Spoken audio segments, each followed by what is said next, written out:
अस्सलाम वालेकुम। मेरा नाम है हाफिज़ मोहम्मद असद और मैं आप सबको खुश आमदीद कहता हूँ अपने YouTube channel online Quran tutor में। आप सबसे और नए आने वाले तमाम दोस्तों से गुजारिश है कि चैनल को लाइक, सब्सक्राइब और दोस्तों के साथ शेयर ज़रूर किया करें। इसके अलावा अगर आप ऑनलाइन या होम ट्यूशन लेना चाहते हो जिसमें आप कायदा, सपारा, कुरान मजीद या इस्लामियात के सब्जेक्ट से मुतल्लिक पढ़ना चाहते हैं तो आप मुझसे व्हाट्सएप पे रब्ता कर सकते हैं। मेरा व्हाट्सएप नंबर आपको डिस्क्रिप्शन में भी मिल जाएगा और वीडियो के स्टार्ट में थंबनेल में भी मेरा नंबर नीचे मौजूद होगा। मजीद मालूमात आपको वहां पर फराहम कर दी जाएंगी। जैसा कि आज स्क्रीन पर सामने मौजूद है, नमाज की बुक हमारे सामने है, तो ये चीज़ वाज़ेह है कि आज का सबक हमारा नमाज का सबक होने वाला है।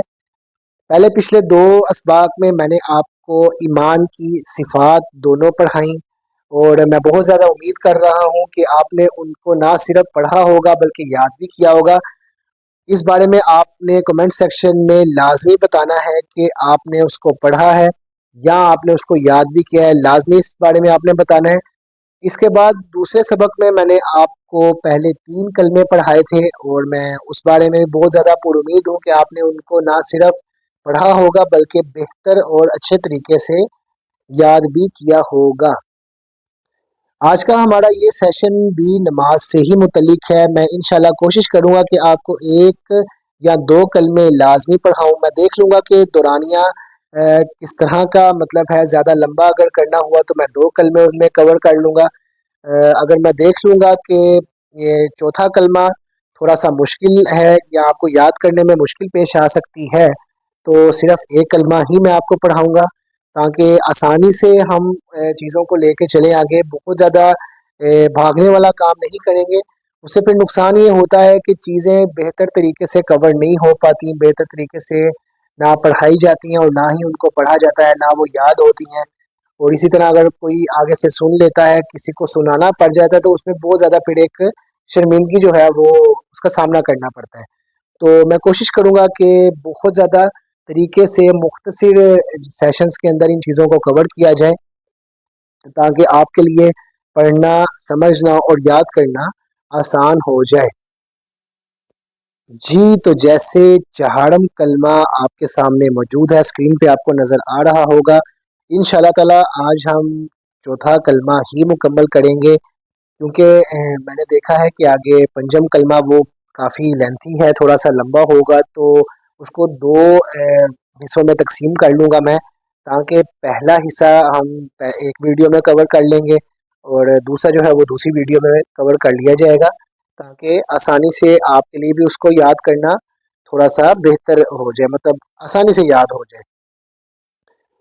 तो चहाड़म कलमा जो है उसको शुरू करते हैं। पहले तो मुकम्मल इसको पढ़ लेते हैं। चहाड़म कलमा तौहीद।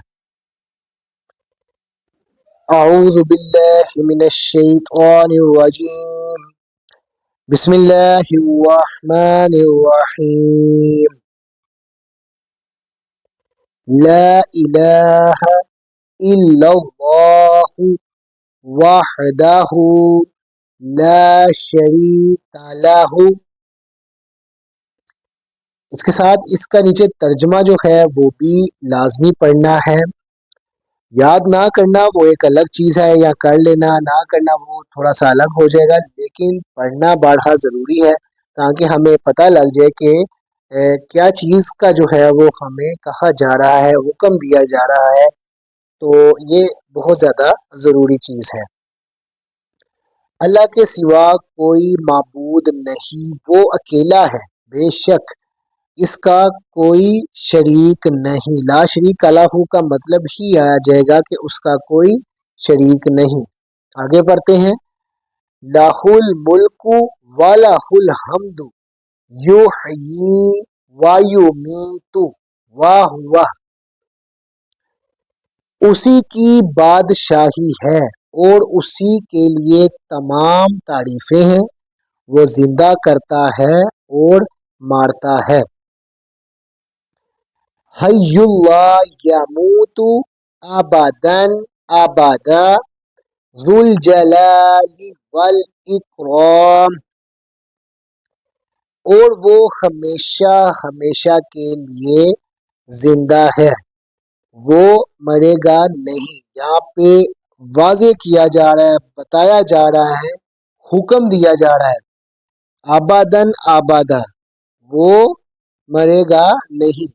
ذوالجلال والاکرام، عظمت اور بزرگی والا ہے. بیادی ہل خیر، بہتری اسی کے ہاتھ میں ہے. وَهُوَ عَلَى كُلِّ شَيْءٍ قدیر، اور وہ ہر چیز پر قادر ہے. کلمے کو صرف آپ نے پڑھنا نہیں ہوتا، اس کو آپ نے یاد بھی کرنا ہوتا ہے، اور یہ اسی صورت میں آپ کو یاد رہتے ہیں کیونکہ 6 کلمے ہیں. جب آپ ان کو روزانہ کی بنیاد پر اپنا ایک عادت کا حصہ بنا لیتے ہیں، معمول میں اس کو شامل کر لیتے ہیں، تو پھر یہ بھولتے نہیں ہیں آپ کو. پھر مطلب اختتام تک، آخری عمر تک بھی جو ہوتا ہے لوگوں کو یاد رہتے ہیں، وہ نہیں بھولتے. بھولتا اسی صورت میں ہے کہ جب آپ ان چیزوں کو بالکل چھوڑ دیتے ہیں، پڑھنا چھوڑ دیتے ہیں، بالکل ریوائز نہیں کرتے، تو پھر کیا ہوتا ہے کہ وہی محنت جو ہے وہ دوبارہ سے آپ کو کرنی پڑتی ہے، دوبارہ سے ان کو یاد کرنا پڑتا ہے، بار بار دہرانا پڑتا ہے. تو اس میں جو ہے پھر تھوڑی سی مشکل بھی آپ کو پیش آتی ہے، کیونکہ وقت جو ہوتے ہیں اس میں اتنا مارجن نہیں ہوتا کہ آپ پھر ان چیزوں کے لیے اپنے آپ کو تیار کر سکیں. تو اس لیے پھر اس کا بہتر طریقہ یہی ہوتا ہے کہ جب آپ نماز کے اوقات میں نماز کے لیے کھڑے ہوتے ہیں تو پھر لازمی ان کو ریوائز کر لیا کریں، کیونکہ یہ روزمرہ کی چیزیں ہیں، ان کا یاد ہونا بھی ضروری ہے. جہاں پہ دنیاوی معاملات جو ہیں، دنیاوی چیزیں، وہ سب کچھ چلتا ہے، تو اس سے بہت زیادہ ضروری پہلے اول درجے پہ جو چیزیں موجود ہیں وہ یہ ہیں جن کا یاد ہونا ضروری ہے، جنہوں نے ہی آگے جا کے ہمارے لیے فائدے کا باعث بننا ہے. کیونکہ دنیاوی معاملات جو ہیں وہ ہمارے یہاں تک ہی موجود ہیں. اس کے آگے جو قبر یا آخرت کے منازل جو ہیں، وہاں پر انہی چیزوں نے ہمیں فائدہ دینا ہے. جو دنیاوی چیزیں ہیں وہ تو یہاں پہ ان کا ایک سلسلہ تعلق جو ہوگا وہ ختم ہو جائے گا. تو یہ جو بنیادی چیزیں ہوتی ہیں، خاص طور پہ کلمے ہو گئے، ایمان کی صفات ہیں، دیگر جو ہیں وہ ذکر اذکار ہیں، عبادات میں جو ہم شامل کرتے ہیں روزمرہ زندگی میں، تو ان کا یاد رکھنا، ان کا کرنا، روزانہ کی بنیاد پہ ان کو پڑھتے رہنا وہ بہت زیادہ ضروری ہے. جس طرح قرآن پاک کا ایک معمول ہے کہ وہ روزانہ ہم نے پڑھنا ہے، وہ دن کے ہم اوقات شروع ہونے سے پہلے پڑھ لیں یا دن کا اختتام ہونے کے بعد پڑھ لیں، تو وہ تو لازمی ہے، وہ پڑھنا ہی پڑھنا ہے. تو اس لیے یہ چیز بہت زیادہ ضروری ہے. آپ نے اس کو یاد بھی کرنا ہے، اس کو پڑھنا ہے، اور آسان طریقہ یہی ہوگا کہ جب آپ اس کو یاد کر لیں تو کسی کو سنا دیں، یا خود زبانی قاعدے کو بند کر کے یا ویڈیو کو آپ سٹاپ کر کے بھی پڑھ سکتے ہیں، یاد کر سکتے ہیں. تو آج کی اس ویڈیو میں، اس سیشن میں صرف چہارم کلمہ ہی ہوگا، نیچے پنجم کلمہ استغفار یہ موجود ہے. یہ انشاءاللہ تعالی نیکسٹ جو سیشن ہوگا ان میں اس کو کور کریں گے. میں نے اس لیے اس کا ٹائٹل جو ہے وہ سامنے رکھا ہے تاکہ آپ کو بھی یہ چیز کلیئر ہو جائے، واضح ہو جائے کہ آنے والا سبق ہمارا کون سا ہوگا، ہم کون سا سبق پڑھیں گے. تو یہ چیز جو ہوتی ہے واضح کرنا بھی ضروری ہوتی ہے. ویڈیو سے متعلق اور آج کی سبق سے متعلق اگر آپ کوئی بھی سوال پوچھنا چاہیں تو کمنٹ سیکشن میں آپ مجھ سے سوالات کر سکتے ہیں. میں انشاءاللہ تعالی آپ کے تمام سوالات کے جوابات وہاں ضرور دیا کروں گا. اللہ رب العزت کی بارگاہ میں دعا کرتے ہیں کہ جو سبق اور جو کلمہ آج ہم نے پڑھا ہے اس کو یاد کرنے کی بھی، پڑھنے کی بھی توفیق عطا فرمائیں. السلام علیکم ورحمۃ اللہ وبرکاتہ.